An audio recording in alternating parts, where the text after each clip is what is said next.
시리즈고 스토리 설교이기 때문에 지난 내용 이어서 복습도 하고 반복도 하고 보충도 하면서 새로 이어서 보시죠. 다윗은 하나님의 성전을 진심으로 짓고 싶었습니다.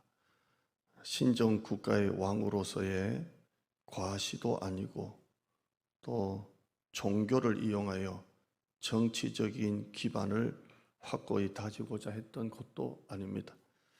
왕의 최절정기에서 자기는 백향목 궁전에 편안하게 살고 있는데 하나님의 집이 천막으로 지은 집에 있다는 게 마음에 걸린 것입니다.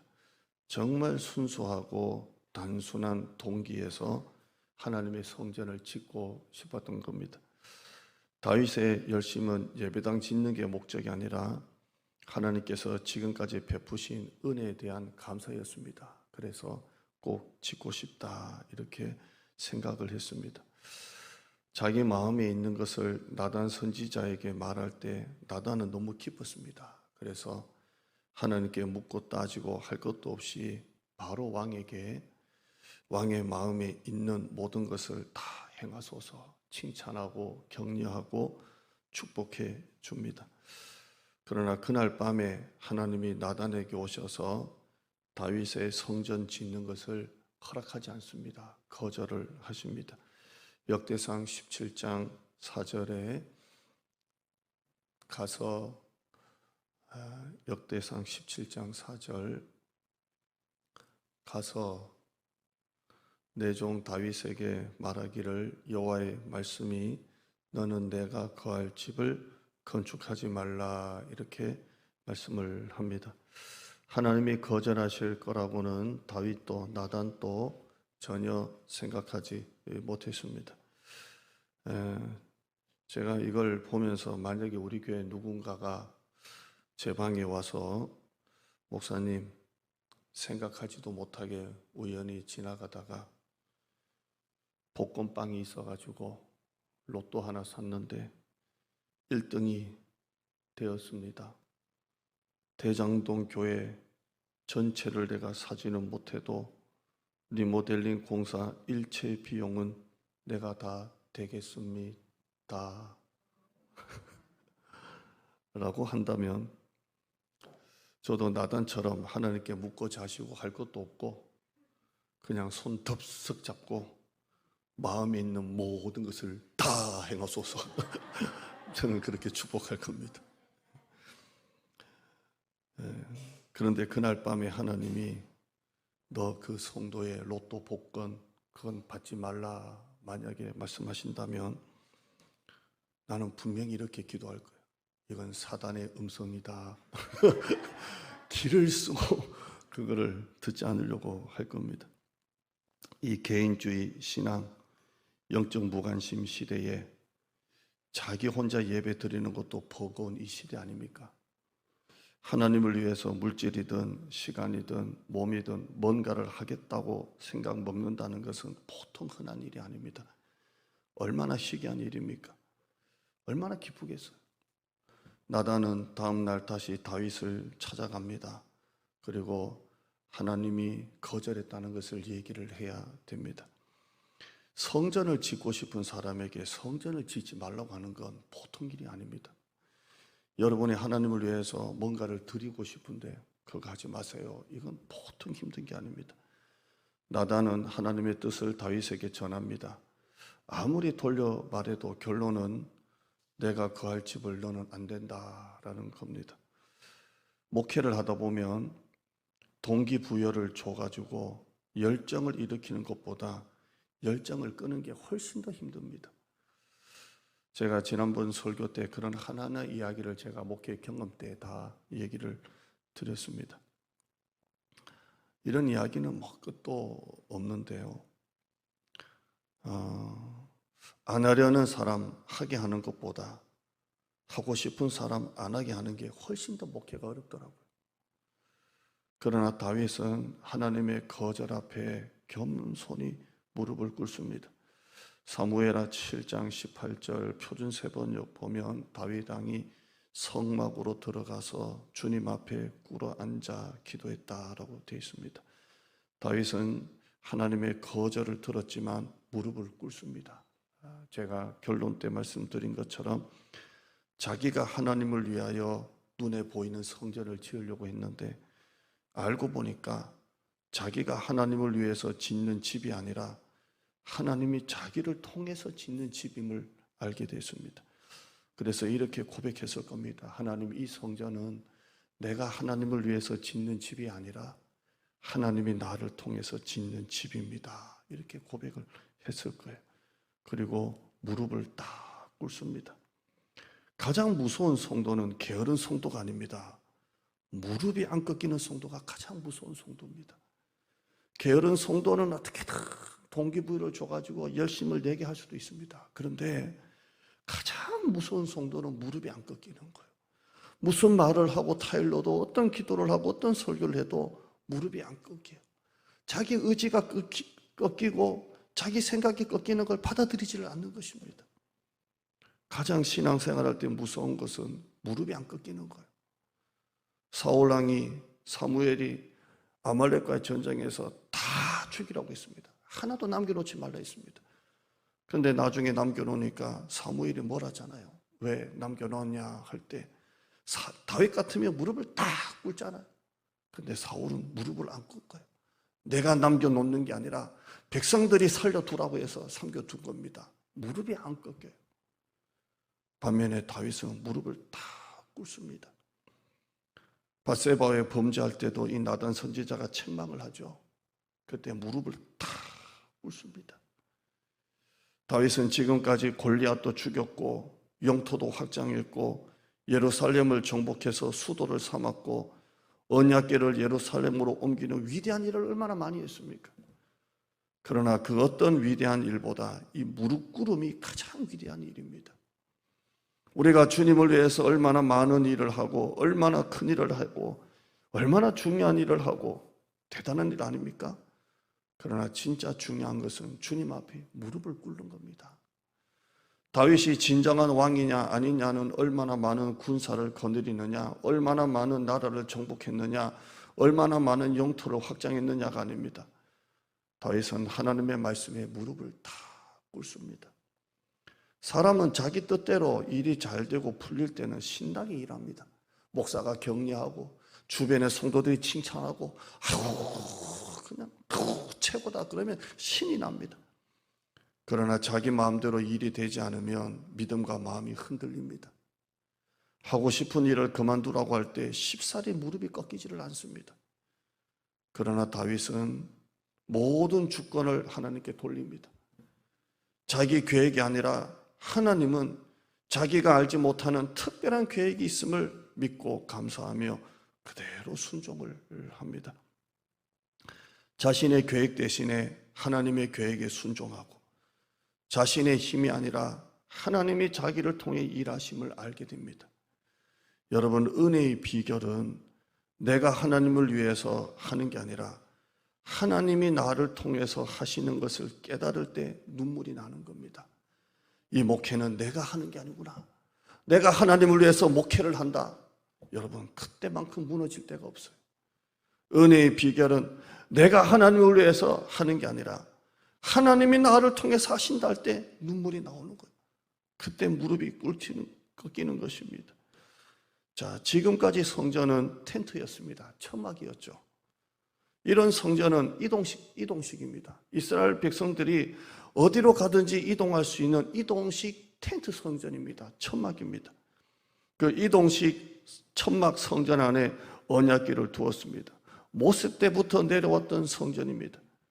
하나님은 이스라엘 누구에게도 이 집을 백향목으로 지어달라고 하신 적이 없습니다.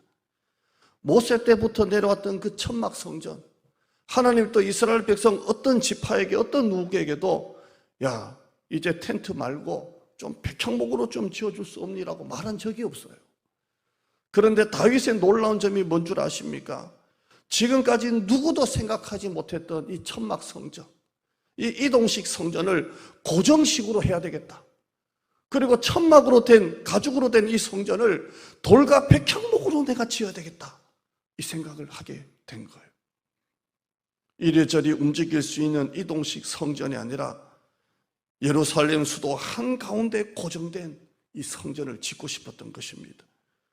한 번 더 말씀드리지만 하나님은 다윗에게 그리고 그 앞에 그 누구에게도 내 집을 이렇게 지으라고 하신 적이 없어요. 이스라엘 백성들은 이 집이 당연한 성전이라고 생각했어요. 하나님의 집은 이동식 텐트 성전이다. 이게 그냥 고정된 인식이에요. 그런데 다윗은 그 집을 가만히 보면서 마음이 자꾸 바뀝니다. 하나님이 자기 보고 지으라 하신 적도 없고 하나님이 자기 보고 백향목으로 돌로 지으라고 한 적도 없는데 자기 집이 백향목으로 돌로 짓고 보니까 하나님의 집이 자꾸 눈에 들어오는 거예요. 그래서 이 마음을 갖게 된 거예요. 그 누구도 이 생각을 못한 거예요. 왜? 당연하니까. 모세 때부터 내려왔던 성전이니까 당연하니까. 우리 본문 6절 7절 한번 보실까요? 6절 7절 한번 읽어보시죠. 시작. 내가 이스라엘 자손을 애굽에서 인도하여 내던 날부터 오늘까지 집에 살지 아니하고 장막과 성막 안에서 다녔다니. 모세 때부터 지금까지 내가 장막과 성막 안에서 다녔나니 집에 살지 아니하고. 7절입니다. 시작. 더불어 다니는 모든 곳에서 명령한 이스라엘 어느 지파들 가운데 하나에게 내가 말하기를 너희가 어찌하여 나를 위하여 백향목 집을 건축하지 아니하였느냐고 말하였느냐. 그 말입니다. 내가 지금까지 그 누구에게 내 집 그렇게 지어달라고 한 적이 있니? 내가 지금까지 집에 살지 아니하고 성막과 이렇게 돌아다녔는데 내가 이스라엘 어느 지파에게 내 집 좀 그렇게 지어달라고 말한 적이 있니? 한 번도 하신 적이 없어요. 7절 표준 세번역은 이렇게 말합니다. 비슷하지만 편하니까 한번 읽어볼까요? 시작.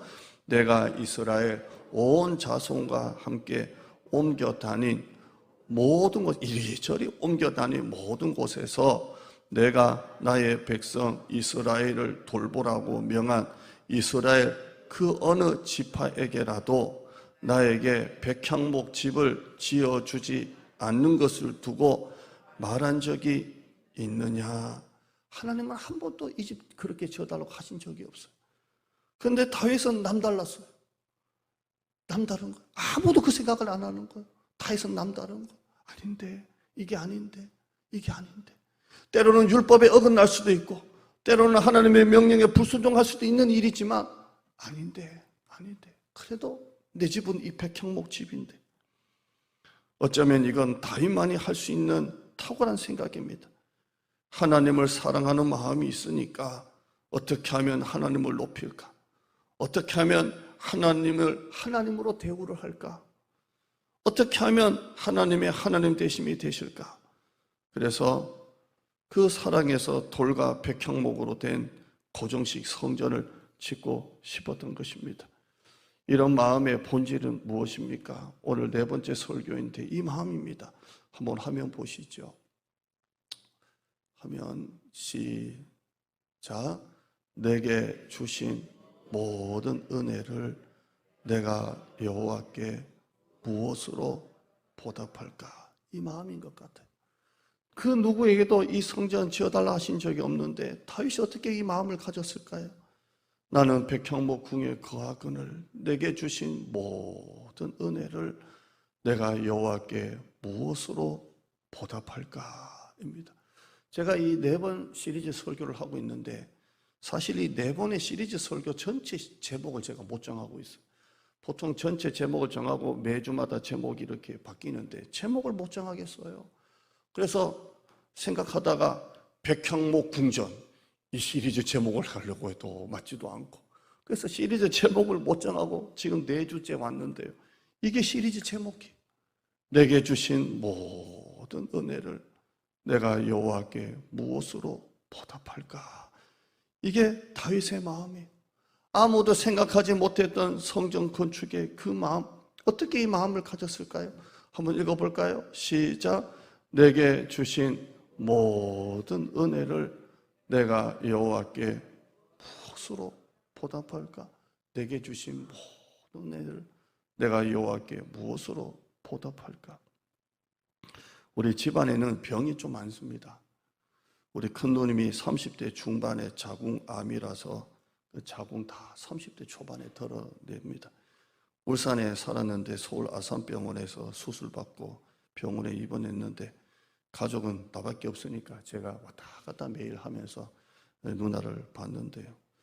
어머니도 2개의 암으로 그렇게 수술을 하고 그 암 수술로 인해서 몸이 너무 쇠약해져서 우리 교회 제가 위임식 할 때도 그렇게 오고 싶어 하셨는데 올 수가 없어요. 그냥 2개의 암을 같이 이렇게 항암 치료하고 수술하고 하시다 보니까 이번에 또 아버님이 후두암이라고 내려갔다 왔잖아요.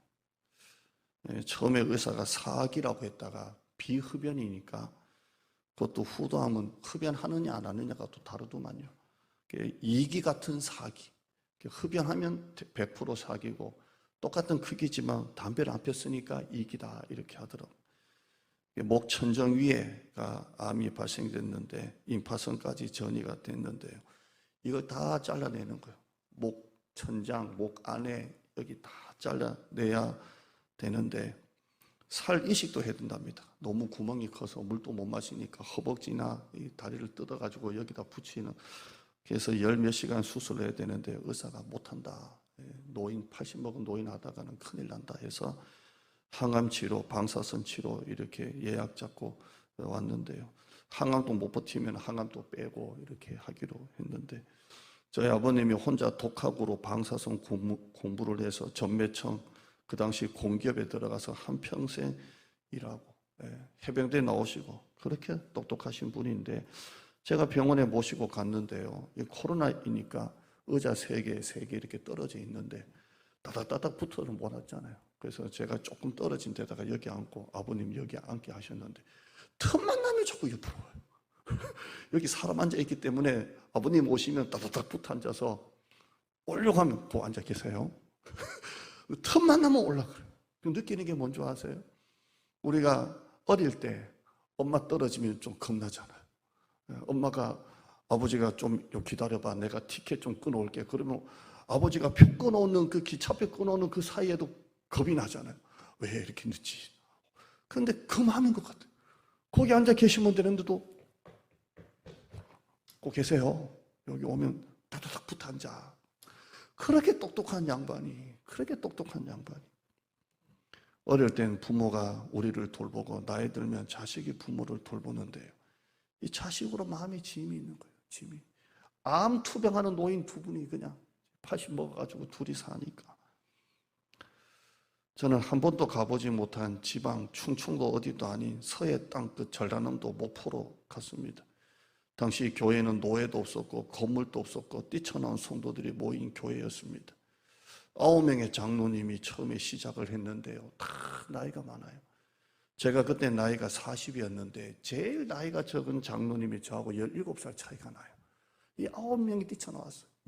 그래서 함께 이제 교회를 막 만들어 나가는데요. 8년을 그렇게 이제 목회하면서 장로님들도 거의 다 은퇴하고 저보다 나이가 한참 적은 그냥 편하게 밥마시고 했던 젊은 분들이 장로님이 되고 이제 정말 성도들이 품 안으로 다 안기는 거예요. 이제는 다 안기고 교회도 이제 안정을 넘어서 부흥이 시작되고 발로 안 뛰어도 시스템으로 가도 되겠다 할 때 하나님이 우리 교회로 보내시는 거예요. 제가 얼마나 울었는지 몰라요. 왜 그런 줄 아세요? 남주기 아까워서. 이야, 이거 내가 어떻게 내가 피눈물로 만들었는데 이걸 내가 어떻게 만들었는데 이걸 내가 놓지를 못해가지고 차가운 겨울 새벽기도 우리 간증했던 겁니다. 지금 이제 부목사님 우리 오목사님 앞에서 설교하고 새벽기도 저는 뒤에 이렇게 앉아있는데 설교 끝나고 이렇게 개인기도 하잖아요. 그냥 남주기 아까운 거예요. 너무 남주기 아까워서 그냥 우는 거예요. 그런데 정말 신기하죠. 이건 목회 평생에 이런 경험이 몇 번 될 것 같아요. 목 뒤에서부터 등 전체를 전기담요 같은 뜨거운 것도 아니에요. 그 겨울이잖아요. 11월인가 12월인가 그걸로 탁 덮더니 음성을 주시는 거예요. 큐티하면서 듣는 그런 성령의 감동이 아니라 음성을 탁 주시는 거예요. 내 아들아, 네가 여기서 수고한 거 내가 다 안다. 거기 가는 거 걱정하지 마라. 그동안 네가 고생한 거 내가 다 알고 그 교회는 내가 너에게 주는 선물이다. 이러시는 거예요. 우리 교회를 하나님이 선물이라고 이렇게 말씀하세요. 가는 것도 두렵고 여기도 놓치기가 어려워서 갈등할 때 하나님이 마음을 주시는 거예요. 얼마나 울었는지요, 진짜. 얼마나 울었는지. 저도 성령의 감동으로 주님 아셨습니까? 주님이 아셨으면 됐습니다. 이제 거기 가는 거 두려워하지 않겠습니다. 다 내려놓게 돼. 그때 하나님이 저에게 주시는 말씀이 지금까지 네가 나를 위하여 한 게 아니다. 내가 너를 통해서 한 거다. 이렇게 말씀하시는 거예요. 자, 우리 교회 와서 5년째 됐습니다. 여기 이 자리에서 지금처럼 좋은 분위기가 얼마나 아쉽겠습니까? 저도. 제가 뭘 누가 등 떠밀어서 목사님 어디 가라고 누가 얘기하겠습니까? 여기서 목회도 되는데. 하나님이 다시 대장동이라는 새로운 땅으로 우리 공동체를 끌고 가게 하실 때 사실 마음이 너무 두렵잖아요. 두려운 거예요. 제 삶 다 뒤돌아보니까 모든 것이 내게 주신 은혜. 모든 것이 은혜. 제가 목포 때 참 힘들 때 불렀던 찬송이 2개가 있는데 복음송이 나를 지으시니가 하나님, 이 찬양도 그 2개 중에 1개예요. 우리 한번 같이 한번 불러보시죠. 여러분 삶에도 수많은 시련이 있었지만 여러분의 삶을 애워싸는 하나님의 은혜가 있었는 줄 믿습니다.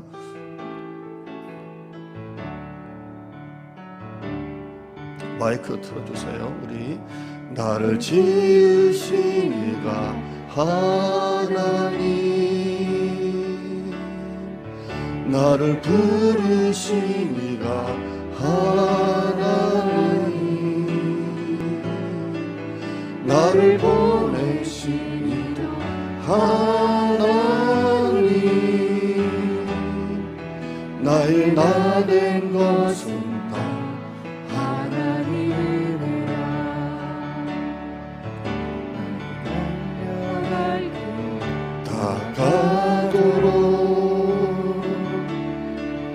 나의 마지막 호흡 다하도록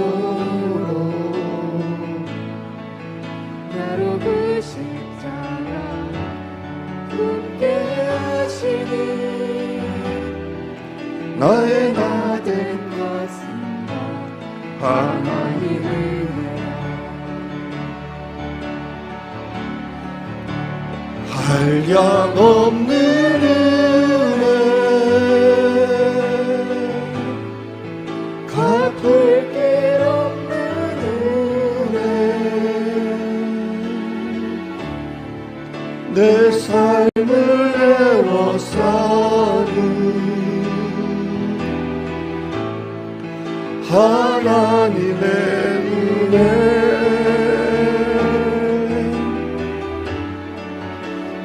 주저함 없이 그 땅을 밟고 나를 붙드시는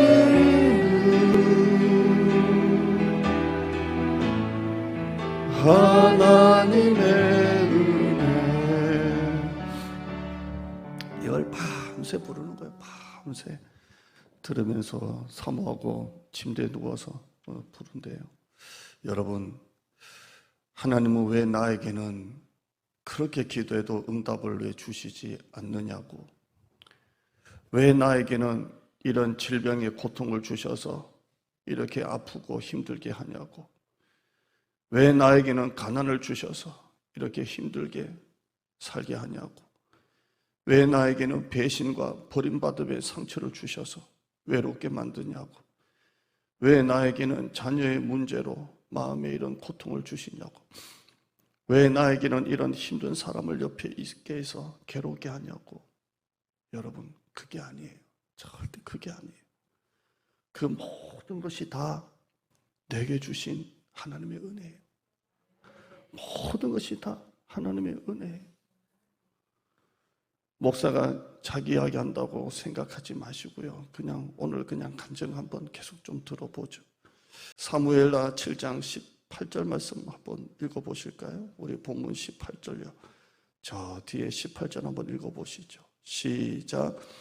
다윗 왕이 여호와 앞에 들어가 앉아서 이르되 주 여호와여 나는 누구이오며 내 집은 무엇이기에 나를 여기까지 이르게 하셨나이까. 제가 어제도 불면증으로 고생을 해서 새벽 6시에 그냥 교회 내려와서 잠깐 눈 붙이고 다시 올라가서 샤워하고 왔는데요. 잠이 안 와서 새벽에 다 자는 거실에 혼자 앉아서 다시 설교 원고를 보는데요. 이 18절 말씀이 얼마나 은혜가 되는지 다시 한번 봐요. 제가 읽어드릴게요. 다윗 왕이 여호와 앞에 들어가 앉아서 이르되 주 여호와여 나는 누구이오며 내 집은 무엇이기에 나를 여기까지 이르게 하셨나이까. 저는 이걸 제목을 아무것도 아닌 나 했어요. 아무것도 아닌 나. 하나님, 아무것도 아닌 나에게 왜 이렇게 많은 사랑을 주십니까? 아무것도 아닌 나에게 왜 이렇게 많은 것을 생각해 주십니까? 아무것도 아닌 나에게 왜 이렇게 많은 은혜를 부어주십니까? 여러분, 지금 뭔가 힘든 일이 있습니까? 감당하기 어려운 일 앞에 여러분 놓여 있습니까? 앞일이 불안하고 두렵고 무섭습니까? 회사가 곤두박질 칩니까? 장사가 안 됩니까? 질병의 고통이 찾아왔습니까? 내 힘으로 어떻게 할 수 있는 방법이 없습니까? 여러분, 한번 가만히 생각해 봐요. 아무것도 아닌 나였어요. 아무것도 아닌 나. 아무것도 아닌 나. 지금까지 아무것도 아닌 나를 여기까지 오게 하신 분이 하나님이십니다. 아무것도 아닌 나요. 주 여호와여 내가 누구간데 내 집이 무엇이기에 나를 여기까지 오게 하셨습니까? 아무것도 아닌 나인데. 욥처럼 지금까지 주신 것 다 가져가도 하나님이 가져가시는데, 주신 분 또 가져가시는 분도 하나님인데 아무것도 없는 나였지 않습니까? 여러분, 하나님의 은혜를 잊지 말기를 주님의 이름으로 축원합니다.